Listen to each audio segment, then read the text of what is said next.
Hello guys, second part with Maximilian Pollux. You see, it's still the same location. Nice that you take the time to spend the day here with us today. Yes, from the first part you know everything. You are in Spain. You have your niece, right? Wasn't it your niece? Yes. Let's say, Don't cousin. sometimes I have to a bit to the People know. real names and Change the degree of kinship a bit. Okay, but definitely someone who is very close to you. And Familia, has. She trusts me. she's sitting here, trust me, and doesn't want to get shot. Spain, did you then finance your life with crime, or did you also have phases on the run where you worked? No. Never in my life. I haven't cried to this day. That's not true. Maximilian is so active in schools, has founded a club, etc. So, we need to get down to the facts, folks. Or to the facts, folks. Okay, in any case, you have repeatedly, through crime, financed your life. Spain, why did Spain come to an end? Actually, The pressure of not being able to say that this is not okay. I didn't say that I have a warrant. I started at some point to tell the adults in an evening conversation I can't go back to Germany. There was a problem with illegal employment. That's how I began preparing, though I wouldn't have confessed the reason. I believed I was wanted for robbery and drugs by then. I kept hearing that the warrant was somehow tightened. so new things were added. Yes, they were added. New things kept coming up. Added The arrest warrant was tightened. how does it here? When here's such a thing? Through a lawyer. Through a lawyer, okay. I thought it was a misconception, and I asked my lawyer when I could return. When is it statute barred? I was like, back to this boy or not boy. Before I am on flight, I just walked into the lawyer's office somehow in my tracksuit and hung with gold chains, and so I was like, well, yes, what does it look like? How long do I have to stay away? When can I be there again? When is it statute barred? It's And the lawyer says, never. If the Advertisement is out there, it's statute barred. It's just statute barred. Yes, but it's important to explain the statute of limitations. People think you just have to wait it out, then it's gone. But exactly, the offense is there, and then the statute of limitations does not start. And the statute of limitations can also be interrupted. The report does not expire if already in progress. The report will not expire. only if it's not displayed. Exactly. But the problem is that there is so much half knowledge out there. I knew it. I didn't know it myself. I was a professional criminal and didn't know it. I still remember my lawyer looking at me as if I was a complete idiot. He expressed shock and questioned why they always act without knowledge. He then informed me of the penalties and potential consequences. And I was like, so never again. Like never again as in never again, and then I was gone. And then I left Spain. But still, I don't want to interrupt, but I'm still interested in one thing. What about Christmas, Mom? What about birthdays? Do you miss Mom? Do you miss the warmth of home? Yes, it always sounds strange to young people. Yes, I want to get out, but it's a nice feeling when you're back. Besides, so Firstly, you miss it, but secondly, it's not about you. It's not always all about us, but in this case, who suffers more from not seeing me on my birthday than I do? Namely, my mother. Even during my prison visits, it wasn't about me. I enjoyed the visits, but for the others, because they need it to see you. Yes, we had to make a small cut here because Maximilian and I want to protect our family retrospectively now. We should avoid saying things that could negatively impact the family. This has nothing to do with criminal offenses, but we don't want to harm the people who are close to us. That's why there was another cut here. But the question still remains. For me, it's like, have you thought about it while you were on the run? Maybe Mom can't sleep. Maybe I just ruined her life. Did you have these moments? I didn't have those moments on the run. Why?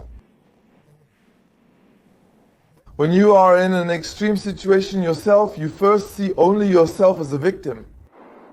To bring up the example again, I still remember the first time I was picked up from home in a police car and how my mother stood in the doorframe looking sadly after me.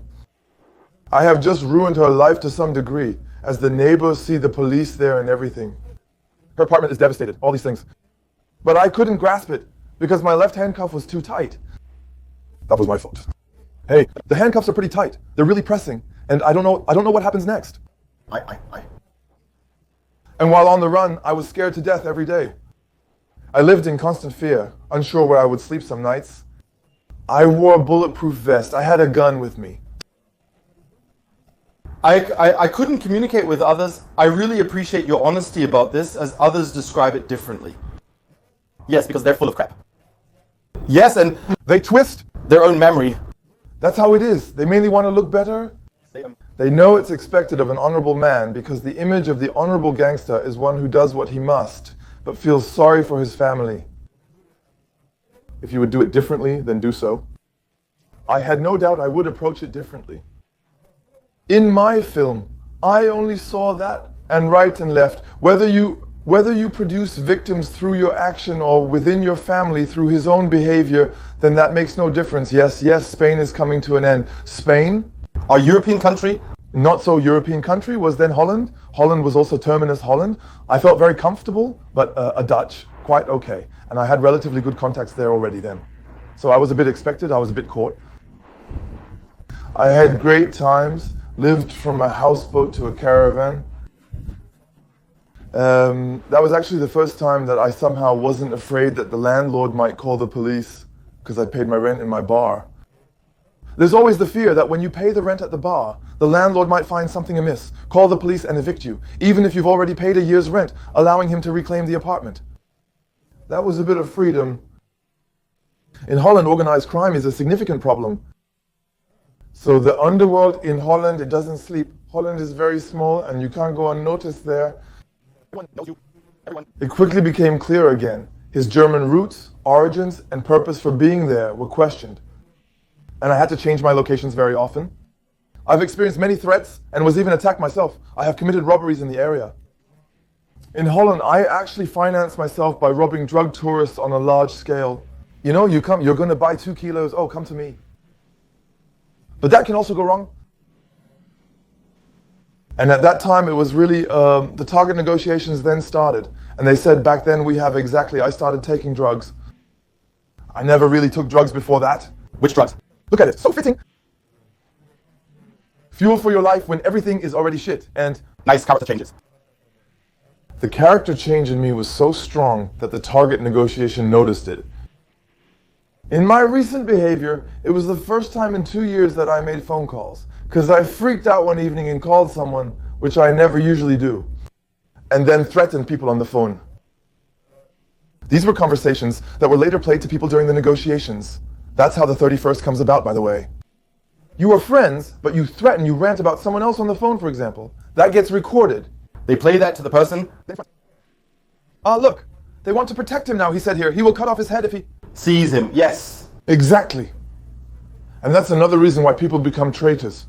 But cocaine is a fast track to the abyss. Heading quickly towards disaster, I was vulnerable then. I knew each day might be my final one. It will end soon, it will be. Over. That Must be a shitty life. There's nothing worse, folks. you can't enjoy anything. What should I enjoy Yes, exactly, that is the question. What should I enjoy. I remember once when I was sitting somewhere and a girl noticed my slight German accent. She approached me and said, "Hey, you're from Germany." She was an extremely beautiful girl. It was the first time a woman that beautiful approached me. Hey, Actually, hey, this is going well. today.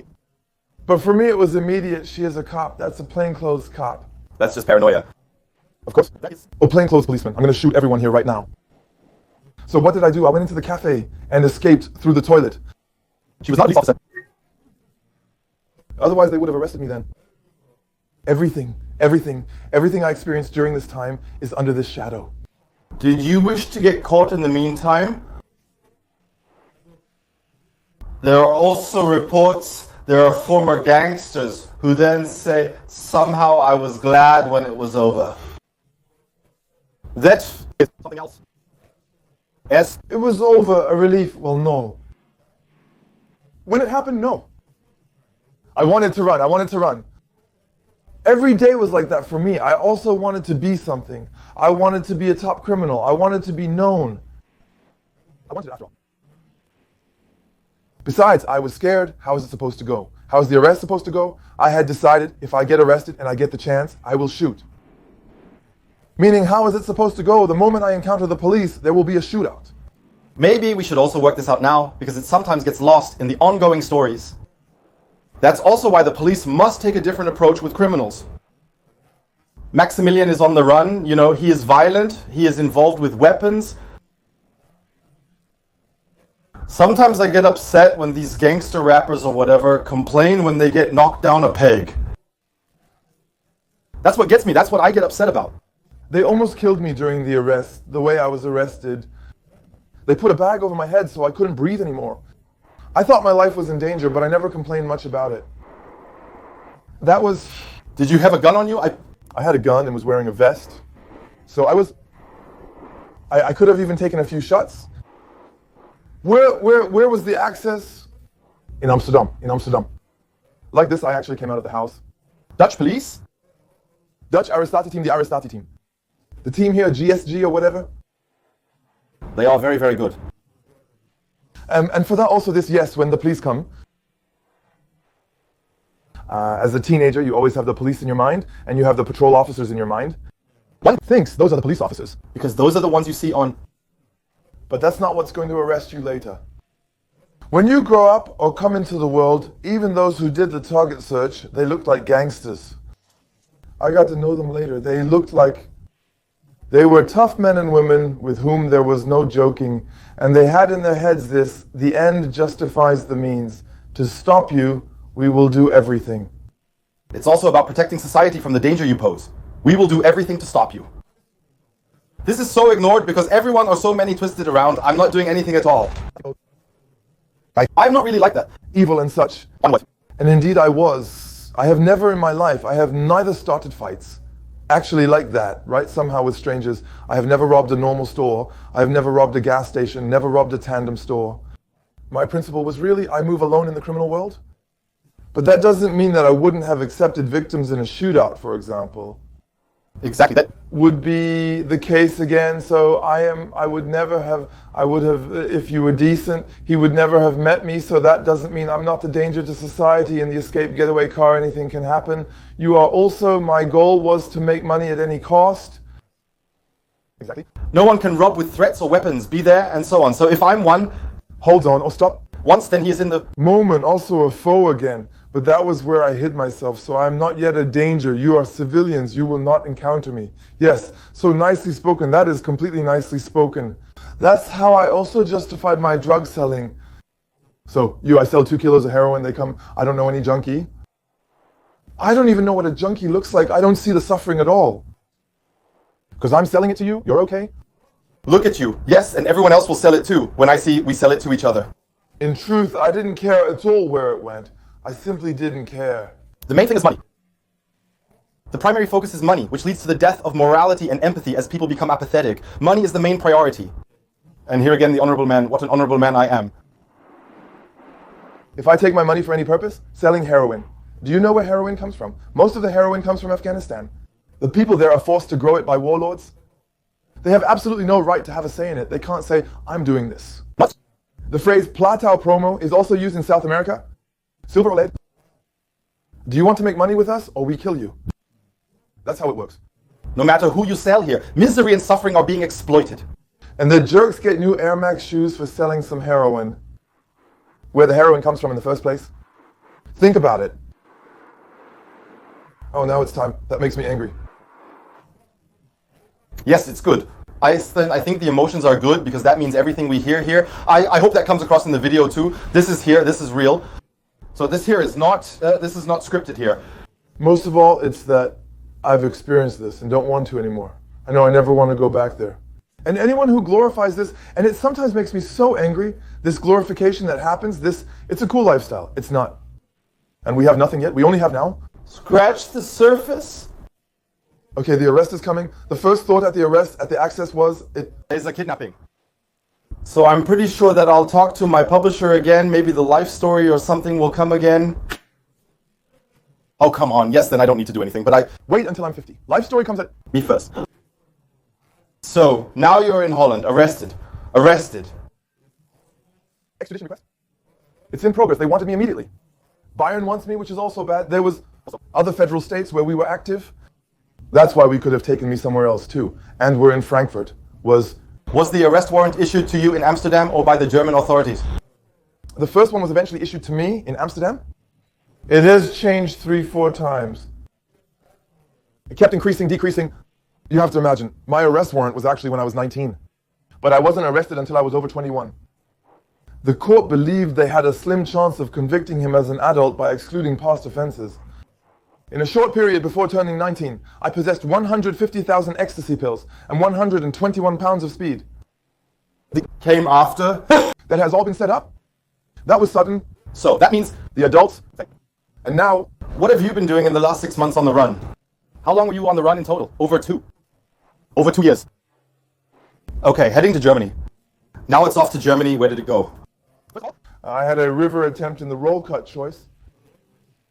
So I still had river attempts. I was eventually delivered. Did you make it? No. No? No. I tried several times, so I didn't make it. But I took the hits. So I was delivered with a head that was so swollen, I couldn't have put on glasses. Sending love back to Holland. But even there, I don't blame them. Then I would have behaved decently. They told me nothing at all. I was in Danger. Turn around and I'll try to get the key. Don't pay attention. I will try everything to get out of here. I knew I would get over 10 years in Germany. That was clear to me at the time.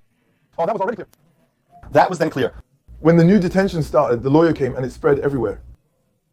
I must admit, I was a short-term offender sentenced to 3 years. And when you hear tens, I know, then teenagers say, I heard he sat that off on one butt cheek. In the movie, it's fast-forwarded. It actually goes quite fast. You're a bit older. Yes, exactly. He goes in with black hair. They put a little gray on the side. Was easy? Was super easy? Could well be him.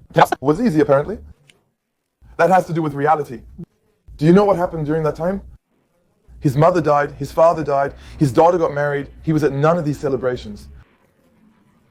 His daughter doesn't want to see him anymore. No one comes to visit him anymore. And yes, he's been dead for a long time. They're all dying. Oh yes, what else happened? Like you had a heart attack for the first time or something, and now you have to be treated in prison? All these things happened during the time the movie was like that. But what did you want to say? On one butt cheek? This one butt cheek is really annoying me. Always. Help. Do you want to stop it? I mean, I have...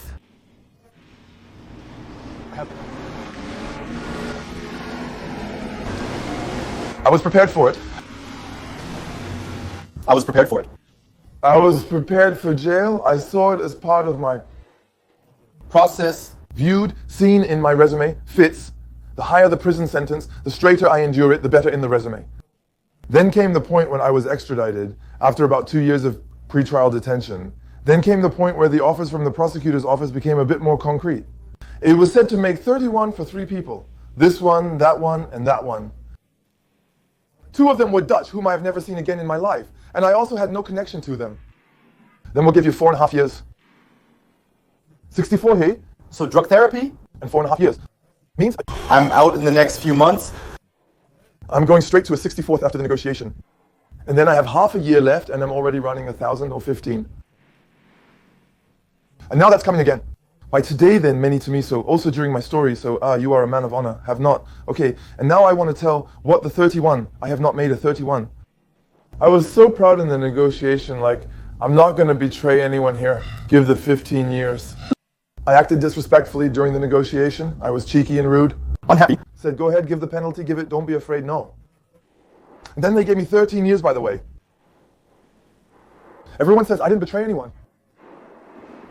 My sister, she was about 10 when I was on the run. That means when I was arrested, she was about 12. When I was released, she was 21 or 22 years old. When I met her, She asked, why did you decide to stay with those people back then? do you know You have betrayed? No. Do you know who you have betrayed? No. Because I would have needed you. I would have needed a big brother? I wouldn't have needed everyone saying, do you hear about the brother in prison? I was in the newspaper back then too and said, I wouldn't have needed our mother who suffers every day and cries in her sleep and can't take care of me. You did all these things to me. Shortly after the discharge, she asked me if I would make a different decision today. I said I would make the same decision again. And then she said, okay, I don't want to have any more contact with you. And we have had no contact to this day. That was a very sad story. The whole thing is sad. But that's the forest. As I didn't betray anyone, I betrayed my family on that day. It was said, you go home to his family who needs you, or you stay in jail with your boys because you want to be crisp. And that's how simple the 31st is. Betrayal is not that simple. You will always come to a point in the criminal world, always come to a point where there is no right solution. This point is called a dilemma, and then it's too late. The direction wrong. The direction wrong. You are shit either way. Incredible power. We have to do it again because we have to shoot for another 10 minutes. Yes, we'll do that right away, folks. Here is a shortcut. See you soon. Yes, hard cut again. Yes, you do. You are arrested. You will also... Germany... Delivered, handed over, extradition. Okay, then, sentence court, what begged to be talked about, what you have done to your family, you who betrayed that, so summarize. Yes. Then the years go by in prison. Then the years go by. I spent my early years in pretrial detention, which is different as you're constantly awaiting trials. I was in multi-person cells the entire time, first a 6-man cell, then 3-man cells in various prisons, constantly being moved due to security issues. And then I came to Straubing, a high-security institution in Bavaria. Everything changes there and time plays a different role. For example, I came and I was always in the U-Hops no matter where I was. Yes, I get over a 10 or maybe even a 15. Then everyone was like, intense shit and so on. And then you meet people who somehow in half a year are out again. When you arrive in Straubing and tell the first person you have 13, they respond, yes, that's possible. You come with 13 and he's like, yes, that's possible. You can already do that. 2-3 years. Almost 2. The end, you don't need to unpack anymore. The first one I met there. You need to unpack yourself sometimes. Take a cell in the hallway. Take a cell at the door. Take a cell at the... The first person I met was the so-called noon murderer. By chance, that was one of the first people that I met there. He has been sitting for 50 years in total. And when I met him back then, he had been sitting for 43 years. Imagine that for a moment. The book number he had. It was very strange. He had a 78 book number. Book number is the year when you were admitted. I see the book number and I'm like, what happened to you? Yeah, I was once on push. Then I came back, they gave me a new book number. I've been sitting here much longer, and so on. You can actually already have been sitting here for 40 years. Stay. No life. But on the other hand, it helped me deal with my punishment there. If you're not the most screwed up at 13, then it's just... It affects the atmosphere in that way. I wanted to now, yes. I've cleared it with Maximilian. I'd like to share your prison story on the live stream. Let's do that one. On the live stream? Let's catch up on that. I think that's good. We can delve deeper into it because it would fall by the wayside otherwise. Yes, we could talk about that for a long time too. And what I'm interested in now, when the prison time goes by, yes, we're not getting ahead of ourselves too much. When were you released? End of 2015. End of 2015. And you are in the... have just arrived here. Can one say that? In Mainz, arrived in Mainz, you are married. Even married? You founded a club, you're on the move. In schools, explain what happened there. The initial 5 to 6 years in jail was solely for criminal charges, followed by a change. Then, for various reasons that we can discuss in the live stream, I decided to change my mind and no longer wanted that. Then I got out, went back to Nuremberg, went to my old environment, went to my parents. Ferdajetsky is also there. We didn't do that 10 years. Long, yeah. And not now either. I didn't want to do that to him. You need a driver's license for that. Yes, oh yes, there you have it. Unless you're from Hamburg or Lübeck or something. I think that's okay. You're allowed to. So again, where was the end already? 6 more years of crime. All offenses punished by jail time, from extortion to other crimes. I was threatened with preventive detention, so I reduced my involvement in drug trafficking. And I had negative... preventive detention report stated that if I committed the same offense in prison again, according to the law at that time, I would never be released. And that did scare me. Indeed, and that's a threat. Quite a threat. That's a threat. Before... When you receive the preventive detention report at 21, it states that you have a tendency, are in danger, and will never be released again. Maybe more about that another time. After my release in Nuremberg, I realized that a change of location is crucial, especially when working with young people today. A change of location is necessary. I always say, if you come to the old hat, come to your old neighborhood, people will treat you the way you used to be. Even if you have changed, the other people don't care. 2, you meet the same people. You meet the same people. And now, if you now show a different behavior, everyone will be disappointed in you. Few will say, oh cool, you're boring now, that's okay, and so, no, they will disappoint you again. Into the old shit. Pull you back in. And for me, this change to Mainz, a city where I had never been in my life before, was a complete new beginning. Through the Frankfurt Book Fair, I then came across teachers who brought me to their school. I did this voluntarily at the beginning, then realized that I had nothing to eat, so I had to maybe take money for it, and people accepted that. And now, last year, we visited over 2,500 students. I have individual care. I am a mentor for my own teenagers. I work with the Youth Welfare Office. I work with the Ministry of the Interior in North Rhine-Westphalia. I have Also seen that you. So if you have a crazy life story, if you want to do something, feel free to contact me. How is it for you now when you meet young people who are still somehow attracted to this lifestyle? What is it like for you, or what is your message if you break it down? would have to 10 sentences? Yes, it's hard, but what is it like for me when I see teenagers? It's such a mix between, I know exactly where you are right now. I know exactly what you're thinking right now. And sometimes I almost feel a bit sorry that I now see what all awaits you if you don't manage it. Exactly, what knows what's coming? I know what will happen to you. I know exactly where the journey is going, and I also know where there are differences. There are those guys who are already sitting and a bit more, but the very young ones still have this look, despite the disappointments that are coming their way. Yeah, you will soon be betrayed for the first time by your best friend or the one you've been closest with. He's going to betray you soon.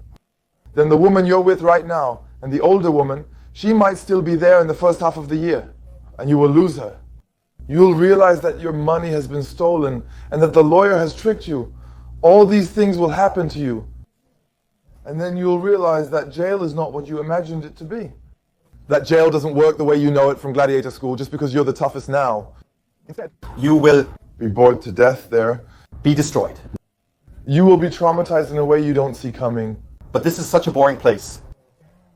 But in between, there is an explosion again of trauma or of violence, or something that you can't process, and no one will help you with it.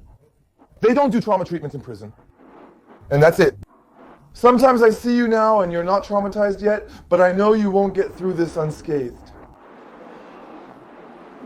There's a bit of sadness there, but also a bit of hope. Because how have the boys been to me? When I come and show you how well I'm doing today, bam, I have life, a dog, a job, traveling all over Germany, enough money to live, respect, and recognition. And then they see that, and it's the first time they see it. A guy who's not an asshole, but also not a victim. And then I realize, okay, maybe I can be like him. That's why they can also connect. And then there's hope again. These are those moments. It's always a switch between sorrow and hope. I know one when I see one. That was the question. If I see one going my way.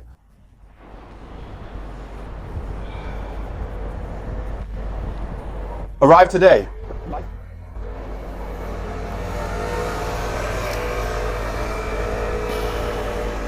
Yeah, arrived in that life. I feel safe today. I no longer have this, what I always had at the beginning, this fear that it goes back. By now I am sure about myself, sure about my character, what I am as a man. I had this for a long time. If someone now passes by and says, "What are you doing there?" What do I do now? Today I know there is no chance that I will do anything to him. That's it, I'm sure of it. Sure, that's something one has to learn. But I'm sure Sure, that's a good feeling. So far arrived. But there is no night in which I don't sleep badly. There is no knocking. How do you like the feeling? I hate it. I hate the ringing. Bam! Ringing at the door. That's a problem. Arrived in life. But we both feel that. That will never stop. A little bit, but it gets better. I once had something, and in front of our door was standing exactly in front of us on the parking lot, in front of the door. And there were two sitting, Men inside. and I was like, shit, they must be here for me. 100% sure. They are here for you. Yes, and there were only two men in the station wagon. Yes, but we two men in the station wagon are very suspicious. Yes, I'm out, I believe. Always it.